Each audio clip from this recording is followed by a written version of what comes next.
reason I call him the first psychic is because he did some experiments with a scientist in 1870 to 71. And at the end of the experiments, the scientists concluded that it wasn't the spirits, that he discovered a natural force. So not a supernatural force, but a natural force, which was invisible and mysterious. And the name he gave that force was psychic. And that's the origins of the word psychic in the sense that we now mean. So the guy, the medium who did this, I call the first psychic because he was the first person ever to be called psychic. So here's the thing. Those experiments are really hard to explain. And I studied all the primary sources as much as anyone has ever studied them. And I don't know what happened, really.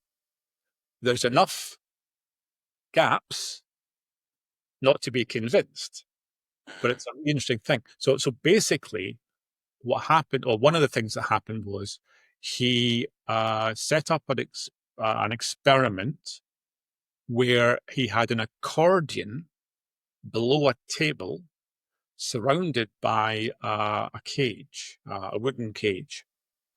And the medium, Daniel, had to get this instrument to play without touching it. And according to the witnesses, the accordion didn't only play music, but it floated in the air.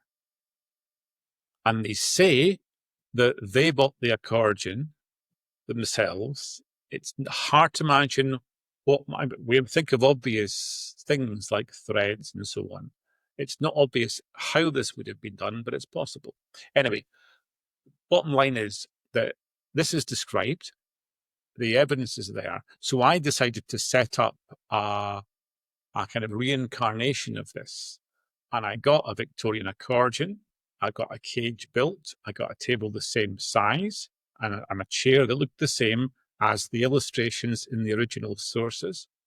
And I gave it to the students and I said, that's the first psychic phenomenon in history. How was it done? And not because I thought they'd figure it out, because if I can't figure it out, they're not going to figure it out. But once they'd failed to figure it out, I asked them, so why don't you believe in psychic phenomena? And then let them walk away with that. I didn't want to convince them that psychic phenomena are real. It was to get them to be skeptical about their own position. That if you can't explain how that's done, why don't you believe? And then you get to the position that most people have who don't believe, which is you kind of assume that the witnesses are unreliable. Yeah.